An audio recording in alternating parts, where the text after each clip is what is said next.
Salam, perkenalkan nama saya Ildo Merisakan.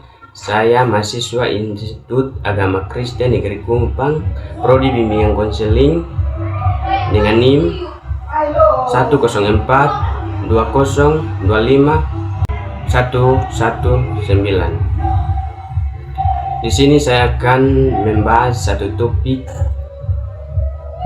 bimbingan klasikal. Yang pertama, pengertian bimbingan klasikal. Bimbingan klasikal adalah layanan bimbingan dan konseling yang diberikan kepada seluruh peserta didik dalam satu kelas secara terjadwal dan sistematis. Layanan ini bertujuan untuk membantu siswa mengembangkan potensi diri, memahami diri sendiri, mengatasi masalah, serta merencanakan masa depan. Menurut bimbingan konseling, bimbingan klasikal merupakan kegiatan yang dilakukan oleh guru BK kepada sejumlah siswa dalam satu kelas dengan menggunakan berbagai metode pembelajaran yang menarik dan interaktif. Bimbingan klasikal tidak hanya berfokus pada penyelesaian masalah, tetapi juga pencegahan masalah dan pengembangan potensi siswa. Contoh, materi tentang manajemen waktu belajar, mengencangkan perlindungan atau bullying, pendidikan karakter. Dengan demikian, bimbingan klasik menjadi sarana untuk membantu siswa berkembang secara optimal dan aspek pribadi, sosial, belajar, dan karir. Yang kedua, prinsip bimbingan klasikal. Dalam pelaksanaan, bimbingan klasikal memiliki beberapa prinsip. A. Berpusat pada peserta didik. Layanan diberikan sesuai kebutuhan, bimbingan, dan karakteristik siswa. B. Bersifat preventif.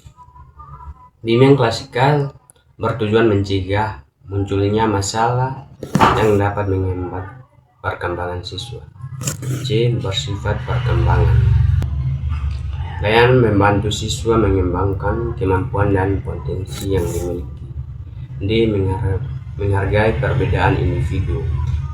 Setiap siswa memiliki latar belakang, kemampuan, dan kebutuhan yang berbeda sehingga harus dihargai. E. Berkesinambungan. Layanan diberikan secara terus-menerus sesuai program PKK di sekolah. F. Kerahasiaan. Walaupun dilakukan secara kelompok atau kelas, informasi pribadi siswa tetap harus dijaga kerahasiaannya. Prinsip-prinsip tersebut menjadi dasar agar layanan bimbingan klasikal berjalan efektif dan memberikan manfaat. Yang ketiga, tujuan bimbingan klasikal. Tujuan bimbingan klasikal dibedakan menjadi tujuan umum dan tujuan khusus. Tujuan umum membantu peserta didik mencapai perkembangan yang optimal dan aspek pribadi, sosial, belajar, dan karir. Tujuan khusus membantu siswa memahami diri sendiri, mengembangkan keterampilan sosial, meningkatkan motivasi belajar, membantu mengambil pengambilan keputusan yang tepat, mengembangkan sikap dan karakter positif, membantu siswa merencanakan masa depan, mencegah munculnya dan berbagai permasalahan siswa. Melalui tujuan tersebut, siswa diharapkan mampu menjadi individu yang mandiri, bertanggung jawab, dan siap menghadapi tantangan hidup. 4. Metode bimbingan klasikal. Dalam pelaksanaan, guru BK dapat menggunakan berbagai metode agar siswa lebih aktif dan tertarik mengikuti layanan. A. Ceramah. Guru BK menjelaskan materi secara langsung kepada siswa. B. Diskusi kelompok. Siswa berdiskusi mengenai suatu topik yang saling bertukar pendapat. C. Tanya jawab.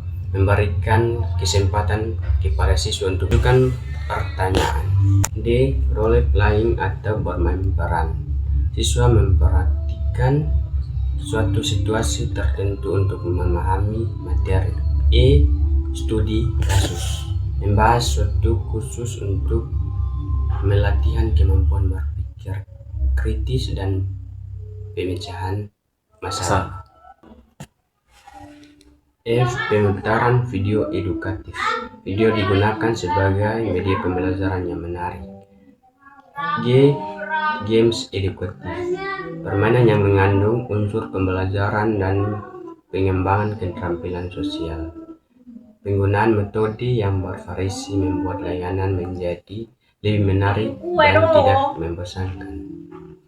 Yang kelima, materi layanan bimbingan klasikal. Materi bimbingan klasikal dapat disesuaikan dengan kebutuhan peserta didik. A. Bidang pribadi, mengenal diri sendiri, pengembangan kepercayaan diri, pengendalian emosi, pendidikan karakter, manajemen stres. B. Bidang sosial, komunikasi efektif, kerja sama dalam kelompok, toleransi, empati, pencegahan bullying. C. Bidang belajar, motivasi belajar, teknik belajar efektif, manajemen waktu, konsentrasi belajar, persiapan ujian. D. Bidang karir, mengenal minat dan bakat, perencanaan karir, pemilihan jurusan pendidikan, dunia kerja, persiapan masa depan. Materi-materi tersebut membantu siswa berkembang secara menyeluruh sesuai tugas perkembangan. 6. Pentingnya bimbingan klasikal dalam bimbingan dan konseling. Ada beberapa klasikal memiliki peran yang sangat penting dalam pelaksanaan layanan BK di sekolah. Yang pertama, menjangkau seluruh siswa dalam satu kelas secara bersama. Yang kedua, membantu mencegah munculnya berbagai masalah siswa. Yang ketiga, mengembangkan potensi peserta didik secara optimal. Yang keempat, membantu siswa memahami diri dan lingkungannya. Yang kelima, meningkatkan keterampilan dan sosial dan keamanan beradaptasi. Yang keenam, membantu siswa merencanakan pendidikan dan kriteria masa depan. Yang ketujuh, mendukung terciptanya lingkungan sekolah yang positif dan kondusif. Yang delapan, menjadi sarana pendidikan karakter bagi siswa. Dengan adanya bimbingan klasikal, siswa memperoleh informasi, keterampilan, dan pengalaman yang mendukung keberhasilan akademik maupun kehidupan sosial mereka. Dan selain itu, guru BK berperan sebagai motivator yang mendorong siswa untuk terus berkembang dan meningkatkan potensi dirinya. Guru BK harus mampu memilih metode yang menarik agar siswa tidak bosan selama mengikuti layanan. Guru BK juga bertugas melakukan evaluasi terhadap pelaksanaan. Hasil evaluasi digunakan untuk mengetahui apakah tujuan layanan telah tercapai, terdapat kebutuhan siswa yang perlu ditindaklanjuti melalui layanan bimbingan klasikal. Dengan demikian, guru memiliki peran yang sangat penting dan memastikan bahwa bimbingan klasikal dapat memberikan manfaat yang nyata bagi perkembangan peserta didik.